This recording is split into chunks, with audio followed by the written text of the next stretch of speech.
আসসালামু আলাইকুম ও রহমতুল্লাহ। প্রিয় দর্শক, আশা করি মহান রব্বুল আলমিনের দয়ায় সকলে অনেক ভালো আছেন।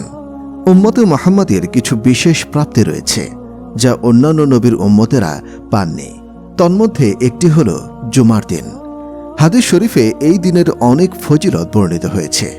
হযরত আবু হুরায়রা রাদিয়াল্লাহু আনহু থেকে বর্ণিত, নবীজি সাল্লাল্লাহু আলাইহি ওয়াসাল্লাম বলেছেন, আমাদের পূর্ববর্তী উম্মতকে জুমার দিন সম্পর্কে আল্লাহ তাআলা অজ্ঞ রেখেছেন। ইহুদিদের ফজিলতপূর্ণ দিবস ছিল শনিবার, খ্রিস্টানদের ছিল রবিবার। অতঃপর আল্লাহ তাআলা আমাদের দুনিয়ায় পাঠালেন এবং জুমার দিনের ফজিলত দান করলেন।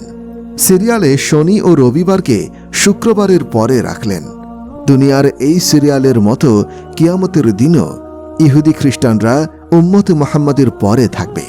আমরা উম্মত হিসেবে সবার শেষে এলেও কিয়ামতের দিন সকল সৃষ্টির আগে থাকব। মুসলিম 1473। জুমার দিন দুনিয়ার শ্রেষ্ঠ দিন হিসেবে গণ্য করা হয়। হযরত আবু হুরায়রা রাদিয়াল্লাহু আনহু থেকে বর্ণিত, নবীজি সাল্লাল্লাহু আলাইহি ওয়াসাল্লাম বলেছেন, পৃথিবীর যতদিন সূর্য উদিত হবে তার মধ্যে শ্রেষ্ঠ দিন হল শুক্রবার। এই দিনে আদম আলাইহিস সালামকে সৃষ্টি করা হয়েছে এবং জান্নাতে প্রবেশ করানো হয়েছে। এই দিনে তাকে জান্নাত থেকে বের করা হয়েছিল। সর্বশেষ কিয়ামত সংঘটিত হবে শুক্রবার দিনে। মুসলিম 854। জুমার দিনকে সপ্তাহের সেরা দিন হিসেবেও ঘোষণা করা হয়েছে। রাসূলুল্লাহ সাল্লাল্লাহু আলাইহি ওয়াসাল্লাম বলেন, জুমার দিন দিবসসমূহের মধ্যে শ্রেষ্ঠ ও আল্লাহ তাআলার নিকট অধিক সম্মানিত। ইবনে মাজাহ 1084। জুমার দিন মুসলিম উম্মার জন্য রয়েছে ফজিলতপূর্ণ অনেক আমল। এগুলোর মধ্যে একটি আমল অনেক গুরুত্বপূর্ণ, তা হচ্ছে জুমার দিনে সূরা কাহাফ তিলাওয়াত করা। পবিত্র কুরআনুল কারীমের 15তম পারার 18 নম্বর সূরা এটি। যদি কেউ সম্পূর্ণ সূরাটি তিলাওয়াত করতে না পারে তবে সে যেন এই সূরার প্রথম ও শেষ 10টি আয়াত তিলাওয়াত করে। যে ব্যক্তি জুমার দিন সূরা আল কাহাফ পড়বে তার ঈমানের নূর এই জুমা হতে আগামী জুমা পর্যন্ত চমকাতে থাকবে। মিশকাত 2175। যে ব্যক্তি সূরা আল কাহাফের প্রথম 10টি আয়াত মুখস্থ করবে তাকে দাজ্জালের অনিষ্ট হতে নিরাপদ রাখা হবে। মুসলিম মিশকাত। যে ব্যক্তি সূরা কাহাফ পাঠ করবে কিয়ামতের দিন তার জন্য এমন একটি নূর হবে যা তার অবস্থানের জায়গা থেকে মক্কা পর্যন্ত আলোকিত করে দেবে। আর যে ব্যক্তি উহার 10টি আয়াত পাঠ করবে তার জীবদ্দশায় দাজ্জাল বের হলেও সে তার কোনো ক্ষতি করতে পারবে না। সিলসিলায়ে সহিহা 2651। যে জুমার রাত্রিতে সূরা কাহাফ পাঠ করবে তার জন্য স্বীয় অবস্থানের জায়গা হতে পবিত্র মক্কা পর্যন্ত একটি নূর হবে।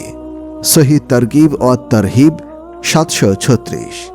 জুমার দিনে সূরা কাহাফ পাঠ করলে কিয়ামতের দিবসে তার পায়ের নিচ থেকে আকাশের মেঘমালা পর্যন্ত নূর আলোকিত হবে এবং 2 জুমার মধ্যবর্তী গুনাহ মাফ হবে।